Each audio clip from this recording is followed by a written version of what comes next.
तो मेरा तो यही मानना है कि जो भी अगर आप लिख रहे हो तो as a type of member उसको एक्सप्रेस करने का पहले तरीका बोलना है, फिर उसके बाद देन उस पार्टिकुलर चीज़ को कैसे how to express this feel about like this कि पोएम को आप कैसे एक्सप्रेस कर रहे हो, उस पर बहुत अच्छा आपको फॉर्म और उसमें आपकी मतलब पकड़ होनी चाहिए। तो एज अ मेंबर मैंने जो कविताएं वगैरह लिखी हैं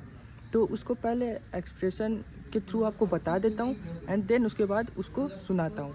तो सबसे पहले तो मैंने जो अपने आप को डिफ़ाइन करने का तरीका जो लोगों को प्रस्तुति देने के लिए मैंने अपना तरीका जो चुनिंदा शुरू किया, तो मैंने तो ऐसे ही डिफ़ाइन किया कि मतलब who I am, then we can start a journey of a life time, then to perform this particular phase to attend a every situation of this journey. So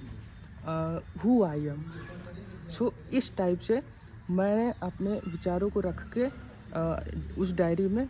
लिखा है, तो वो आपको सुनाने जा रहा हूँ। अगर आपको आनंद आए तो प्लीज़ सपोर्ट करें, ठीक है। तो सबसे पहले मैं हूँ एक लड़का मानो एक तड़का, करूँ अपनी मन की बात नहीं धन की, सोचता हूँ ख्वाब बनूंगा मैं नवाब, पर क्या करूँ मेरी परिस्थितियाँ नहीं पलटती, मेरी खामोशियों में है मेरी परिस्थितियाँ हैं झलकती, मैं उठाऊंगा कदम जब तक ईश्वर न करे रहम, मैं कोशिश करूँगा मैनी मोर जब तक पूरी दुनिया में ना हो जाए शोर। तो ये मेरा एज अ फर्स्ट एक्सप्रेशन था जब मैंने लिखने का purpose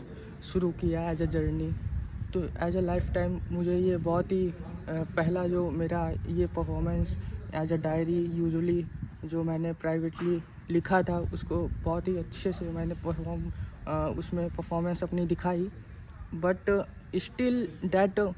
after few months later of my father's tests, and then I go back to and our home, so I am felt about like this, I am written कि मतलब क्या लिखना चाहिए। देन पापा जी का एग्ज़ाम है तो उनको मोटिवेशन देने के लिए मैंने और कोई तरीका मेरे पास था ही नहीं, तो मैंने कहा कि चलो पापा देखो मैं आपको आप मुझसे बड़े हो, देन मैं तो कुछ आपको ज़्यादा बोलूँगा नहीं, बट स्टिल लाइक दिस मैंने उनको मोटिवेट करने के लिए मैं मोटिवेट कर रहा था उनको, तो उनको मोटिवेट करने के लिए मैंने खुद अपनी रचनाएं लिखी। तो मैंने कहा चलो यार मैं अपने आप को कर सकता हूँ तो आपको क्यों नहीं कर तो इस तरह से मेरी मतलब इस तरह से मेरी जर्नी की शुरुआत हुई। तो मैंने उनके लिए लिखा था ख़ास तौर से, क्योंकि मैं तो अपने लिए लिख चुका था, तो मैं सबसे पहले तो पापा के लिए लिखना चाहिए, बट स्टिल मैंने अपने लिए लिखा। तो मैंने उनके लिए इस तरह से लिखा कि आप डरिए मत, घबराइए मत, जो भी कर रहे हैं आप अपने मन से कर रहे हैं, जो भी कर रहे हैं दादी की कृपा है, और आप लगे रहिए, कंसिस्टेंसी बरकरार रखिए, और एक दिन सफलता आपकी कदम चूमेगी। तो मैंने इसी में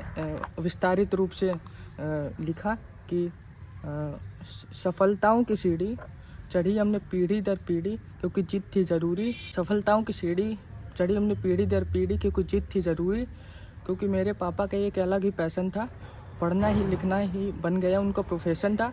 उन्होंने पढ़ाई की और बनाया अपना लक्ष्य, सच के साथ रहे ना लिया कभी किसी का पक्ष, आज भी पता है ना मानेंगे कभी यार, चाहे कोई कितना ही करे प्रहार, क्योंकि नाम है उनका Shiv Kumar.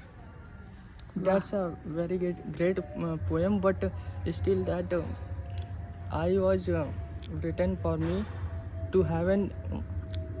another to give its authority to this poem to grace to our father. So I am proud of this poem to give us. So